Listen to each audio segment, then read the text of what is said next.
Olá, alunos, espero que estejam todos bem. E apesar de eu estar toda de FLV, a aula não vai ser sobre hortaliças, a aula vai ser sobre ovos.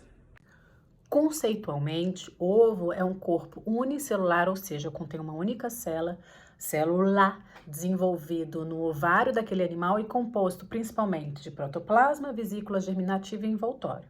A gente tem o costume de consumir ovos provindos de galinha, mas também há pessoas que têm como hábito consumir ovo de pato, ovo de codorna, ovo de galinha d'Angola e até tem os mais exóticos, como de avestruz e de crocodilo. Estruturalmente, o ovo contém, acho que todo mundo sabe disso, casca, gema e clara. A casca do ovo. A casca do ovo contém carbonato de cálcio, que tem a função de proteger o ovo. Além disso, vocês vão ver que eles têm vários porozinhos. Pega um ovo na geladeira, pega lá que vocês vão conseguir fazer junto comigo. Vocês vão ver que tem vários porozinhos e uma camada fininha, uma película fininha que vai impedir essa perda de água e entrada de micro-organismos. O ovo ser branco ou vermelho, finge que tem um vermelho aqui, não tem a ver com o que a galinha ou com o que a ave consome, mas sim com a característica daquela ave. Então é muito errôneo atribuir o valor nutricional de um ovo à casca dele. A clara do ovo. Gente, aproveita que vocês estão com o ovo na mão e quebrem num prato como eu fiz, ó, tá vendo? A clara do ovo, ela vai ser composta de uma mistura de proteínas e ela vai estar situada ao redor da gema. E a função da clara é manter a gema centralizada. O meu ovo, apesar de eu ter comprado essa semana, eu saí de casa pros máscara, ok? Apesar da clara ter a função de centralizar a gema, isso a gente vai ver mais pra frente, que é uma das características de avaliar frescor, o meu ovo não tá muito fresco. O correto seria a gema vir mais pro meio, tá? Então, mas a função da clara é centralizar a gema.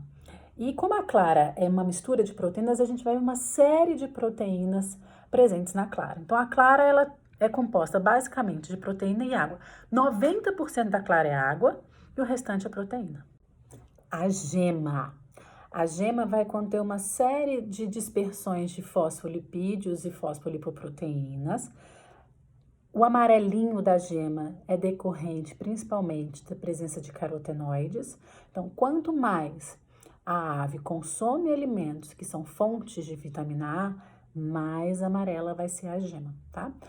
A gente vai ver ainda que na gema a gente encontra alguns lipídios, a gente encontra fosfolipídios como lecitina e esteróis, então a gema contém colesterol, e a gente vai ver também que a gema contém ferro. Então, em termos de valor nutricional, o ovo contém uma série de vitaminas e proteínas. Entre as vitaminas a gente destaca a A e a D e algumas do complexo B. Entre os minerais a gente destaca principalmente o ferro. A gema vai ter 34% de gordura, 16% de proteína e 50% de água, sendo que desse composto de gordura, 5% em média de colesterol, e a clara basicamente 90% de água e 10% das soluções proteicas. A gente classifica os ovos também pelo peso médio que eles têm. Os que a gente compra no supermercado, a gente acaba classificando como um ovo de peso médio, né? Ele vai ter em média 50 gramas, mas a gente tem ovo industrial que tem menos de 40 gramas e o ovo jumbo que passa dos 70 gramas.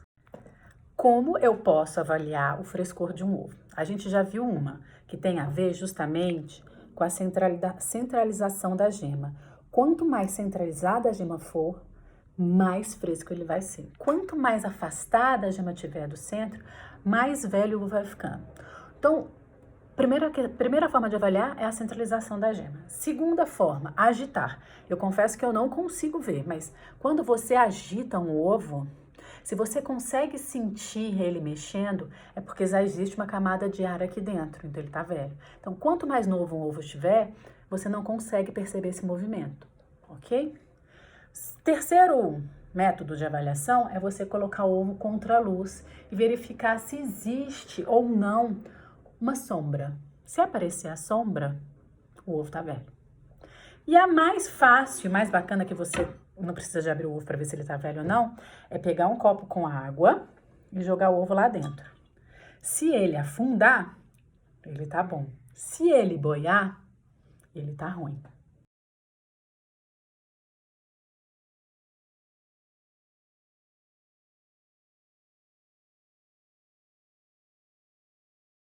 O ovo, a gente vai perceber que dentro da disciplina de técnica dietética tem mil e uma utilidades em diversas preparações.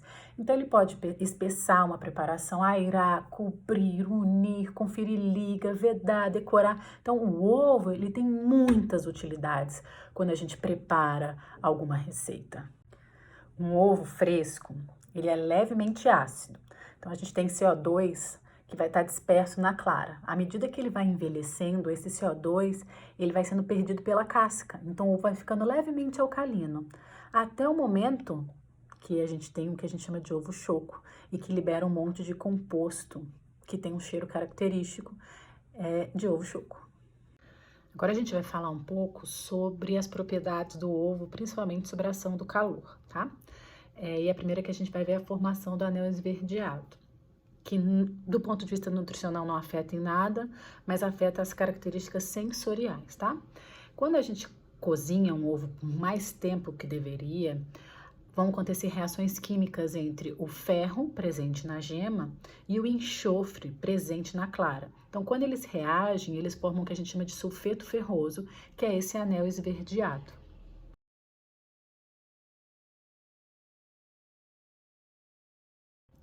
Outra propriedade interessante que a gente tem com o ovo é o que a gente chama de ovo pochê. Eu não fiz porque eu não sei fazer, eu não tenho a manha. Mas eu pus aí para vocês um vídeo do YouTube de uma chefe de cozinha ensinando a fazer um ovo pochê. Mas o mais importante do ponto de vista de técnica dietética nem é saber fazer o ovo pochê, mas entender como é que se faz e por que que acontece o que acontece. E o ovo pochê, na verdade, nada mais é do que a cocção do ovo em um meio ácido. Por que o ácido? Porque o ácido vai ter a função de facilitar o processo de coagulação da proteína e por isso ele acaba cozinhando, tá? Então, o ovo pochê nada mais é do que a fervura do ovo em água associada com uma substância ácida. Bom, agora a gente vai falar sobre a cocção do ovo em diferentes tempos. Mas para a gente falar desses tempos e qual é o nome do tipo de ovo, a gente tem que entender que a clara e a gema coagulam em diferentes temperaturas. Então, a clara ela coagula entre 65 a 70 graus, enquanto a gema ela vai coagular em torno de 75 a 80 graus. O ideal é que quando eu cozinho o ovo, eu retire ele 1 hora de antecedência da geladeira. E aí eu só adiciono esse ovo quando a água já estiver em ebulição. E aí depois que é retirar determinado pelo tempo, porque o tempo vai me determinar que tipo de ovo eu vou consumir, eu devo retirar dessa água fervente e jogar em água fria para cessar o processo de cocção. Óbvio que eu não cozinhei os ovos aqui e eu acho que seria uma tarefa para casa muito interessante que vocês cozinhassem os ovos em diferentes tempos para ver a característica da gema e da clara. Então eu vou falar aqui os tipos de ovos em termos de tempo e características e eu espero que vocês façam um teste em casa. Mesmo assim, eu deixo para vocês um link de um vídeo no YouTube de um experimento que a Faculdade de Saúde Pública, dentro do Laboratório de Técnica Dietética, desenvolveu em relação aos tempos de cocção. Então vamos lá. O ovo quente é um ovo que vai ser cozido em média 4 minutos e vai apresentar a clara levemente cozida e a gema bem molinha. O ovo mole, que é o ovo perfeito, ele é cozido a 5 minutos e meio, onde ele vai apresentar a clara completamente cozida e a gema super crua. O ovo cremoso é o ovo que cozinha em 6 minutos, que apresenta uma clara bem cozida e uma gema entre cozida e meio molinha. O ovo cozido é aquele que é cozido entre 8 a 10 minutos, que vai ter essa clara super cozidinha e a gema com textura macia e agradável.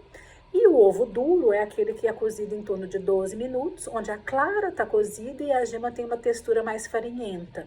E a partir desse momento, eu já posso ter a formação do anel esverdeado.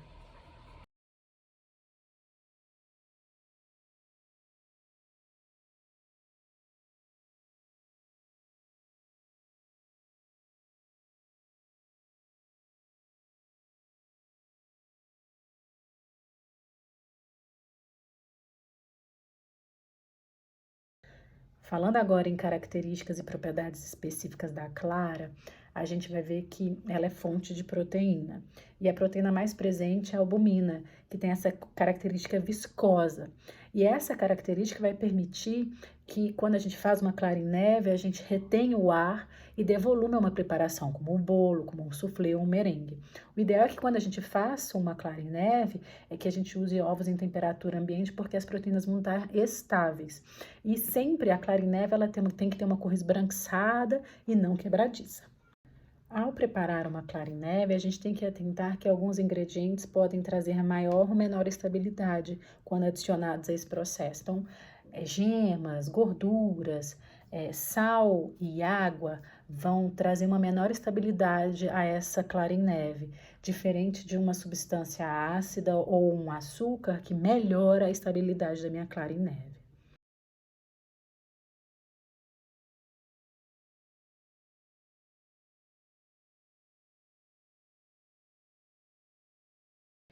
E em termos de propriedades da gema, a função dela é incorporar gordura na formação de emulsão.